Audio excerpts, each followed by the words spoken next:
E eu sempre trago, quando tem uma notícia interessante, algo sobre a Covid, porque está logo ali, né? Foi há pouquinhos anos atrás, mas a gente tem uma memória curta, às vezes esquece.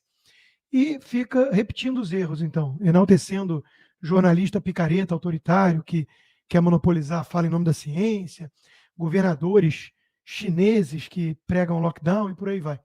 Olha só, a mulher que foi demitida nos Estados Unidos por se recusar a tomar a vacina da Covid recebeu um processo de 12 milhões de dólares. 12 milhões de dólares. Então, meus amigos, nada como o tempo e a defesa resiliente da liberdade. Né? Em nome da saúde pública, o Estado, em vários países no Ocidente, arrombou a porta dos indivíduos, forçou substância experimental no braço de muita gente. Djokovic, por exemplo, que se recusou a fazer isso, a ser cobaia, né? Um atleta jovem, saúde boa, foi duramente perseguido e punido por conta disso, mas andou vencendo aí mais uns grandes slams, né? Então, de novo, nada como o tempo. Falando um pouquinho de guerra cultural também, a esquerda é muito curiosa, né? Ela odeia o povo, ela despreza a opinião da direita, que ela chama de extrema direita, nazista, golpista e tudo. Mas, como dizia Roberto Campos, né? A esquerda festiva, caviar, ama três coisas que só o capitalismo pode dar: consumismo burguês, ausência de censura e cachê em moeda forte.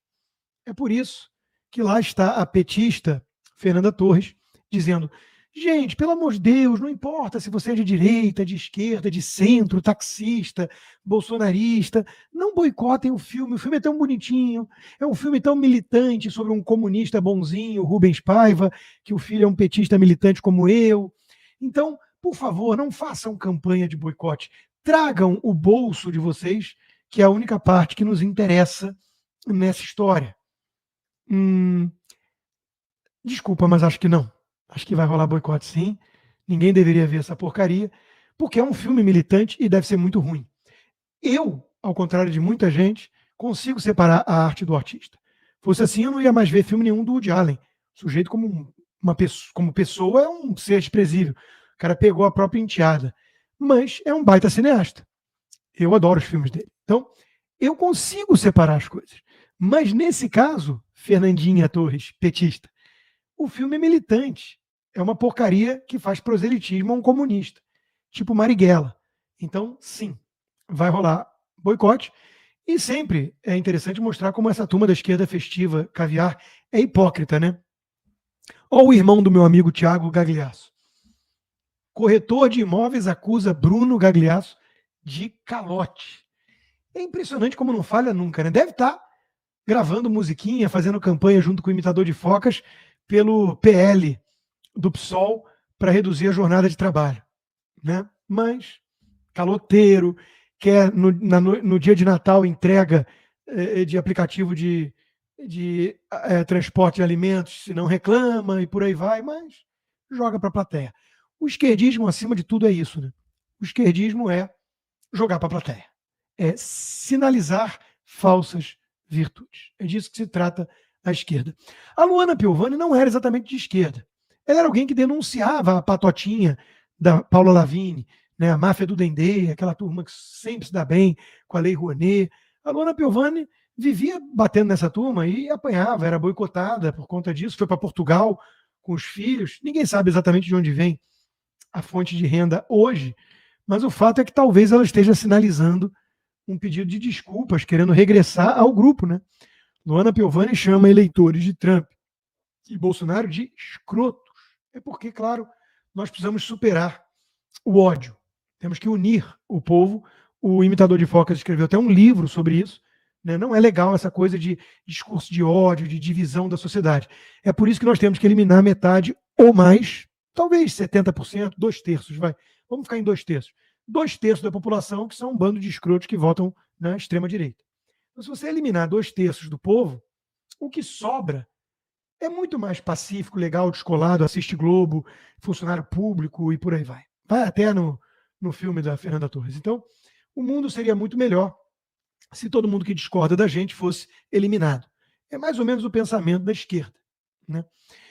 E por falar em artistas, a gente pensa logo onde é que eles andam, né? Porque a Amazônia em chamas, tudo acontecendo lá, né? E eles desapareceram, porque o governo não é mais o Bolsonaro. Mas eis que surgem os grupos para falar que a Amazônia é deles, não nossa, do Brasil. O mundo inteiro pode decidir sobre o papel da Amazônia. Ex-ministra de Justiça da França. Tinha que ser, né? Tinha que ser. Vai assumir cadeira da USP. Tinha que ser também, né? Então tá num pacote perfeito. Tá num pacote perfeito, né? O Lula oferece de vez em quando uns espelhinhos da era moderna, que são recursos naturais um pouquinho mais ricos do que o que entregavam antigamente, do que o pau-brasil, digamos, mas ainda assim em troca de espelhinhos, né? O Macron vai, flerta com a Janja, abraça o Lula e volta com nossos recursos, ou então mantendo o subdesenvolvimento do país, que seria um grande competidor, e mesmo com tantas restrições dos ruralistas franceses, e todo mundo acha lindo. E nessa hora, aquele pessoal todo que falou viva o STF contra o Elon Musk, como é que fica a soberania nacional, gringo go home, e não sei o quê, esse pessoal desaparece. Assim como desaparecem os artistas na hora das queimadas na Amazônia durante o governo Lula, também desaparecem aqueles que estavam ontem falando go home, Yankee, viva a soberania nacional, o STF está defendendo o Brasil contra os estrangeiros. Na hora que a francesa fala que a Amazônia é deles, aí esse pessoal desaparece. E também não quer saber, né, de esquema de tráfico na Amazônia envolvendo indígenas. Olha, transportes de tartarugas mortas num esquema que parece bem profissional, né?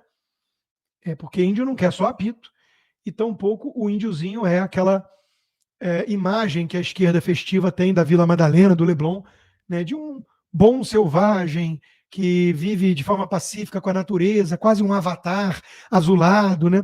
Na verdade, os índios não são bem assim. Eles tacam fogo em tudo, eles matam uns aos outros. Pergunta aos astecas, aos maias, aos incas, como é que era, né? Antes mesmo do Cortês, por exemplo, chegar. Não era como na música do Neil Young. Mas eu sei que esquerdismo é sinônimo de romantismo. Então, vamos imaginar que a vida era uma maravilha e não vamos ver essas imagens, porque o que os olhos não veem, o coração não sabe.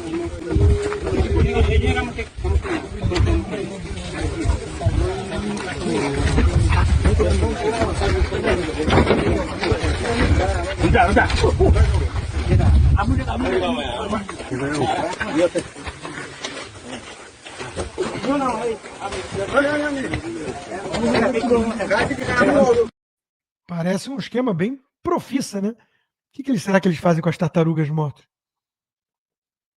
Usam os cascos para decoração, vende para elite culpada no Leblon, depois de comer sopa, não sei. O fato é que isso não vai sensibilizar a turma artística. Bom, por falar em esquerdismo como romantismo, na verdade está mais para doença. Uma doença da alma, né? Do cérebro, muitas vezes, porque se você é socialista com 18 anos, tudo bem, você pode alegar que você tem um bom coração e consegue calibrar muito mal suas sensibilidades, porque você não entende nada de nada, mas quando você é socialista com 40, você não tem cérebro. Mas acima de tudo, como diz o Paulo Briguet, uma doença da alma. E a ideologia woke, a gente vê o que faz a ideologia woke, o que prega, como reagem à vitória do Trump, e a gente se convence de que sim, é isso mesmo, né? E como diz o Briguet, né? Com toda sinceridade, as bizarrices da militância woke têm ultimamente despertado a minha compaixão pelo destino dessas almas atormentadas. E claro, eu acho que todo ser humano decente oscila num misto de compaixão e revolta. A revolta vem quando a gente lembra que eles estão tentando influenciar nossas crianças, que eles estão dentro de sala de aula, que eles estão na Disney, fazendo filmes, e aí é revoltante. Mas, por outro lado, a gente olha para eles e para a vida pobre que eles levam, pobre de espírito, né? E dá pena, assim, né?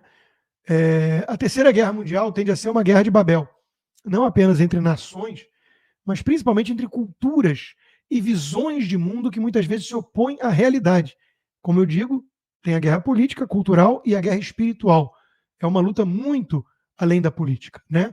É uma batalha pela alma da humanidade. Ou você está nas festinhas do Pidiri, ou você está no avião Lolita indo para uma ilha do Jeffrey Epstein, ou você está do lado contra tudo isso, defendendo os pilares da civilização e da família, das tradições e da religião que fez do Ocidente o Ocidente, que não é a macumba, tampouco o Islã, é o cristianismo.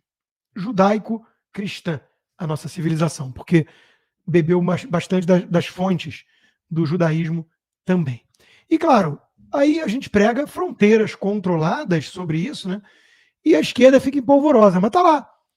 A judeofobia em Amsterdã, que foi onde mataram o cineasta Theo Van Gogh, que fez o filme Submissão, inspirado na Ian Hirsi, esposa do Neil Ferguson, né, que tem excelentes livros como Nômade, como como é que é o nome do outro livro dela que eu li, que é maravilhoso, sem ser o Nômade, agora eu esqueci. Mas enfim, leiam Ian Hirsi, a esposa do Neil Ferguson, ela que foi criada na Somália, no islamismo, e passou a denunciar isso tudo. O seu parceiro de filme, Theo Van Gogh, foi assassinado em Amsterdã, e agora nós vimos essa semana cenas chocantes, né, de um pogrom, porque aquilo foi um pogrom, foi uma perseguição a judeus, de forma aleatória. Não foi algo restrito apenas a uma disputa de torcidas. A imprensa tentou dar a entender isso, mas não foi. As imagens mostram árabes perseguindo, espancando judeus de forma aleatória, atropelando e por aí vai. Então, foi algo muito sério. O rei da Holanda ligou para o primeiro-ministro israelense pedindo desculpas, né? E a reação está aí. A Holanda anuncia fechamento de fronteiras com a União Europeia para conter a entrada de bárbaros. E são bárbaros. Não tenham dúvida disso. São bárbaros, porque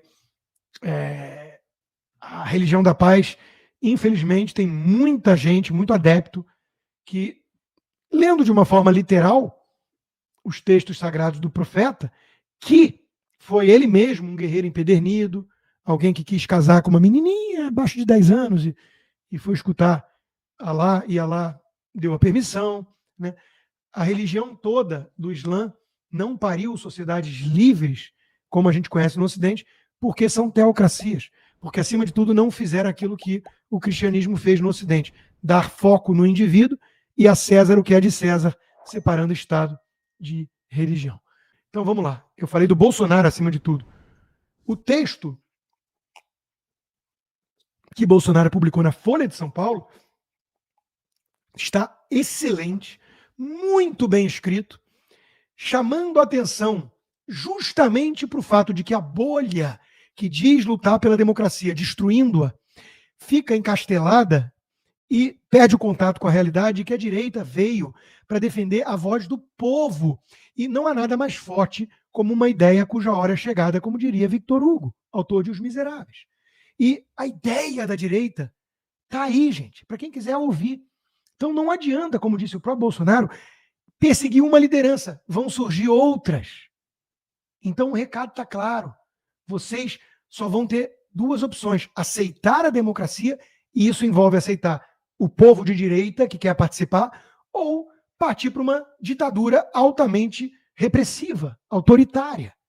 Não vai ter como você manter as aparências e o meio termo.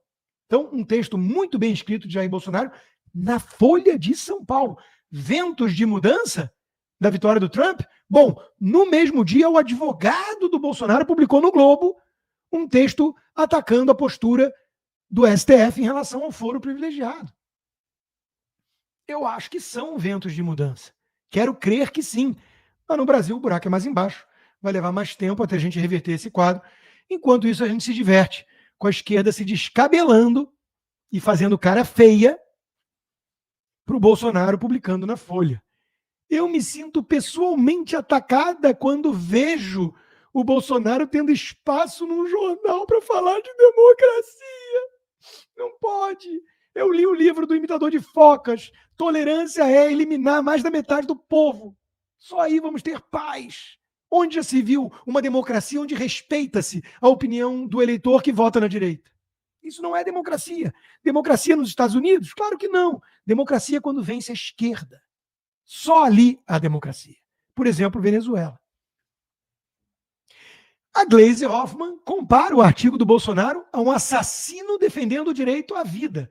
E o Bolsonaro responde no melhor estilo bolsonarista que nos faz chamá-lo de mito. A amante está nervosa. Aliás, a amante está nervosa desde a derrota acachapante da esquerda nas eleições municipais. E qual a lição que a esquerda tira disso? Precisamos de censura. Olha aí o que acontece nos Estados Unidos se o povo tem liberdade. Precisamos de censura. Dito e feito. PT apresenta o novo PL da censura para regular as redes após o crescimento da direita nas urnas. A Gleisi Hoffmann, a esquerda, o PT não escondem mais.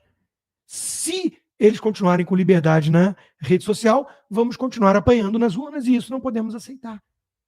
Dirceu falou, temos que tomar o poder, o que é diferente de vencer eleições. O André Marsiglia, advogado, disse, Trump e a censura como cabo eleitoral da esquerda. Como pautas de esquerda não ganham eleições, ainda mais agora que a ideologia woke está muito em baixa, e as pautas de direita que falam ao homem comum sobre inflação, crime, fronteira escancarada, guerras, isso ganha eleição. Então a luta é contra o perigo que dizem representar o eleitor de direita. Tudo vira extrema-direita, fascista, golpista, e precisamos de um TSE, de um Alexandre de Moraes, para impedir que alguém como Trump volte ao poder. Só que os ventos de mudança continuam soprando porque Trump vem aí com Marco Rubio, com Jason Miller e com toda a equipe linha dura. Polícia Federal, que é do Lula, segundo o Dino, prepara mudanças em diretoria que concentra inquéritos sobre Bolsonaro. Parece que o Fábio Schor, aquele que o Marcel Van Hatten denunciou e está sendo perseguido por ter denunciado, parece que ele estaria na turma que vai ser rearranjada, remanejada nos quadros da PF. Enquanto isso, segundo a CNN Brasil, denúncia contra Bolsonaro deve ficar para 2025. Manifestação da PGR sobre tentativa de golpe de Estado pode ficar para fevereiro ou março. Eles vão empurrando com a barriga para manter uma espada na cabeça do Bolsonaro e um instrumento para poder continuar perseguindo o maior cabo eleitoral da direita no Brasil. Mas eles têm do outro lado o Flávio Dino para fazer agora o trabalho sujo. E como todo bom comunista, o que o Dino sabe fazer é queimar livros. Então, na coluna de hoje da Gazeta, o Luciano Trigo lembrou que era exatamente o que fazia o nazismo, né, sobre a destruição de livros. Nunca nenhuma tirania foi implantada sem que apelasse a uma causa nobre. Nunca alguém virou e falou, eu vou ser um tirano porque eu sou psicopata, mau, gosto de perseguir as pessoas, odeio aquele Constantino, vou congelar o dinheiro dele, vou tirar o passaporte dele porque eu odeio ele, ponto. Não, é para salvar a democracia. E é exatamente o que falava a turma nazista. E o povo alemão, uma boa parte, caiu, aplaudiu, participou ativamente da queima de livros.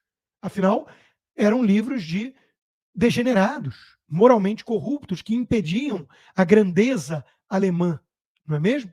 Então, meus amigos, todo tirano se apresenta como um salvador da pátria, da democracia e por aí vai. Eles não estavam destruindo livros por maldade, mas para proteger o Estado de Direito e a população mais vulnerável. Era um gesto de amor. Deu no que deu, porque para fazer uma omelete gostosa tem que quebrar muitos e muitos ovos. E por falar no homenzinho frágil, é sempre a premissa por trás de todo autoritário. Precisamos impor uma jornada de trabalho menor para proteger o trabalhador. Mas o trabalhador não quer isso, não. Ele quer liberdade para trabalhar, para ganhar mais. Não, não, não. Eu vou cuidar dos direitos dele e vou chamar de conquistas trabalhistas. Mesmo que 1/3 esteja na informalidade, mais de 10% desempregado e que o trabalhador médio brasileiro ganhe 5 vezes menos do que o americano. Pela questão da produtividade e da lei de oferta e demanda e do próprio mercado de trabalho. Eu vou, em outras palavras, ferrar com a vida do trabalhador, mas em nome da sua proteção. Tá bom para vocês? O trabalhador vai sofrer duplamente, porque vem aí inflação. O próprio Banco Central alerta, não há inflação baixa sem controle de gastos.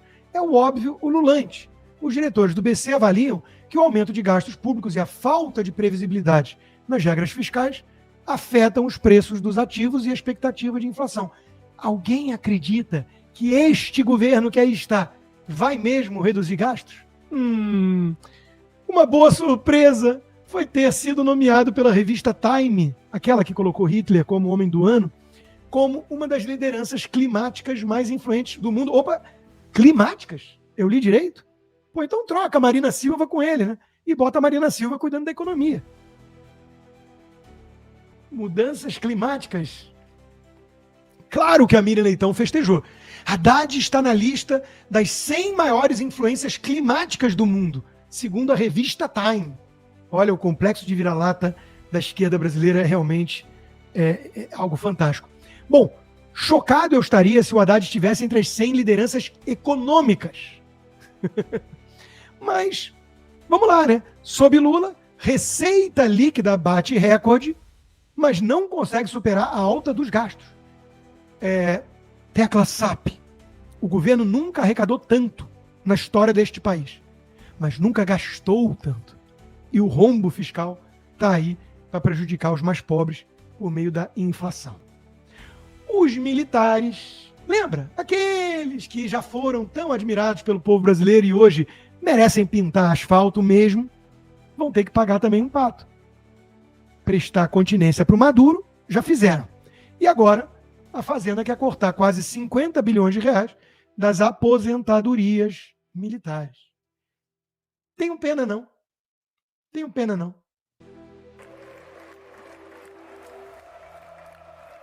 Olá a todos. Quero destacar a incrível resistência do canal Endireitei no YouTube, que tem enfrentado de maneira firme e determinada os boicotes recentes da plataforma. A necessidade de apoiadores e colaboradores neste momento torna-se crucial para manter viva a liberdade de expressão e o debate saudável. A contribuição de cada um de vocês é fundamental para que vozes diversas continuem sendo ouvidas e para que a pluralidade de ideias seja preservada. Juntos, podemos fortalecer e defender a importante missão deste canal. É hora de unirmos forças e demonstrarmos que a liberdade de expressão é um direito inegociável. Somos muitos e com um pouco da colaboração de cada um, conseguiremos dar conta de continuar trazendo as informações que a velha mídia omite. Juntos somos mais fortes.